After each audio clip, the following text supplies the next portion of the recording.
What's the math on this? If this was this was built in '82. Let's see, this 26 years. It's 2008. Yeah, I think so. It was like factoring 2,000 plus on his SATs. Yeah, right. Hey, it's true. As far as you know. Did you get like Crazy Timmy's SATs online? It was SAT like TEE. So I don't even know what that means, but it's cheap. Okay, this guitar is... Oh, and by the way, on this Stratocaster, I should tell you, that was a gift from my wife, so very cool. This guitar was also a gift from my wife, Dan Electro. And these guitars are like real inexpensive guitars, but they have a really unique sound to them. I'll play you what song I recorded on this guitar. I've told people this and they don't believe me, but yeah, let's see. Gotta tweak my presets. Using Gearbox, Line 6 Gearbox. It's basically Pod XT or X3 series, but in a plug-in for Pro Tools, so.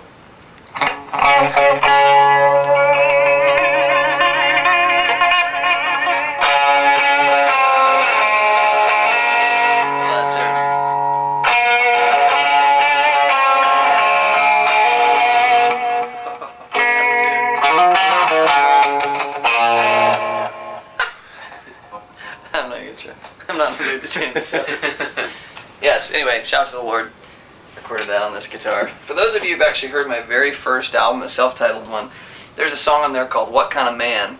And there's a guitar solo that a lot of you guys have been asking me to do an instructional piece on, which I will do at some point. But I'll show you the guitar that I played it on. This is a 1966 Gibson SG. Wow. And now, as far as a collector's deal goes, it's not really worth, it doesn't have a lot of value that way because somebody took the finish off of it. So it's just raw, like wood with oil rubbed on it. And then somebody also put this bridge on it, and you can see those drill holes there. They took off the original bridge, so that all decreases the value of the guitar. But this was the What Kind of Man guitar solo guitar. Let's see if this one's still active. I haven't played it in a while, so see if I can find a pick. How many picks do I lose, guys? Oh man. Wait, Here, the ones you throw at me or the ones you actually lose? Let me show you how many I lose. Is there a screwdriver in there? That's just a little bit. You know what's weird is, how many times could we not find a pick when we were recording the record? How long were we recording the record? And I had those somewhere in my house. I really believe that one day when I get to heaven, God's just going to have her put that back. Mine! So yeah, you can actually do like floor pedal models. See all these little pedals? You can do these in Gearbox. So this is a MXR Phase 90 model, which is what I used on that solo. On the What Kind of Man solo.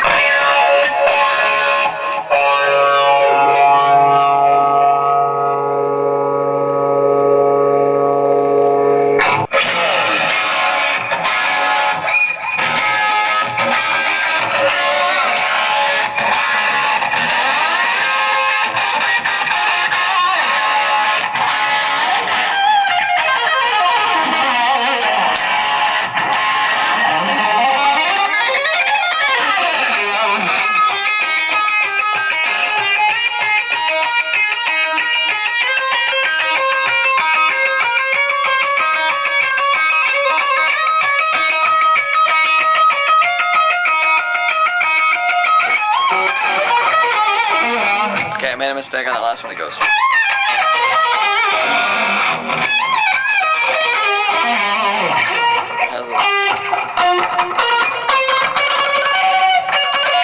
don't remember the last chord. I don't know. Don't remember the end of it. It's been a while, so not bad for not having played it in how many years? 10? 10 or 12? Long time. Anyway, it's a little bit about that guitar. But very cool guitar. Sounds really good. This is a really cool guitar. I actually borrowed a friend's McPherson to do some recording, and I called them and said, okay, that's the most amazing guitar I've ever played. These things are absolutely awesome. This is a MG 3.5, which means that the back is 3.5 inches. They make them in 3.5, 4, 4.5, and 5. And so they're all the same shape from the front, but it gives them more low-end, deeper bass if they're a little wider back here on the end. So, but this guitar rocks. You can kind of really smash these, and they sound great. Get those nice hard pick stuff going, or it does that finger picking stuff like I did on the Love of God. But it's just these are like the most balanced, even sounding acoustics, and these guys are great guys too. So my favorite acoustics by far.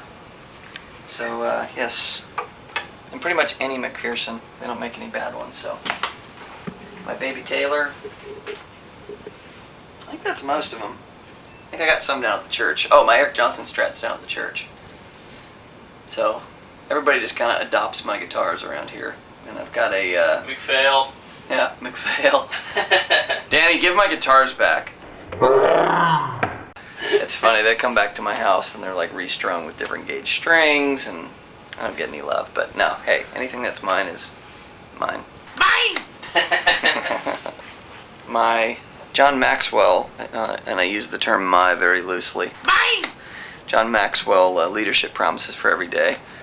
This one's not actually mine. You can see the name on there. That's my pastor. I've given so many of these away that I actually needed this. I was going to do a devotional with the Caleb folks the other day, and a couple of things that I wanted to grab out of here. So, Ray, thanks. Guess what? You just gave yours away. Look at this thing. The beautiful case. This is actually what I fly my guitars in. And a lot of people look at this thing and they're like, okay, that's ridiculous that you would put your guitars in there. That's my one other custom shop that I bring on the road. 57 reissue. Heavy Relic. Very nice guitar. Very similar to the gold one. And I play it sometimes when I break strings and such, or if I'm just in the mood to play that kind of guitar. But so these cases are awesome though. This guy, it's called Case Extreme. If you're interested, it's this right here. CASEXTREME. CaseExtreme.com. Guy's name is Bruce Lamb. Great guy. But he makes these cases, and they look like they would fall apart instantly, but this thing's like been all over the place. And you can actually jump on top of them. They're supposedly they'll hold 800 pounds, so and they're very lightweight. So very strong, very lightweight, very good combination for flying. You don't want to get charged overweight bag fees. Does he make drum cases? Because I'd definitely buy one. If I had any good drums to protect, I'd buy one. I'll ask him. I'm sure he is frothing at the mouth for the opportunity. Mike. Isn't it foaming at the mouth? Frothing's more. Like if you froth, you actually want that thing more than if you're foaming. Which is why I used it. Male seahorse has the baby! It's only 8:30 and we're getting this weird. This is going to be a long night. Well, you brought the 9 irons and the bags of ice, right? Yeah, and the pressure washer. Okay, good. Okay.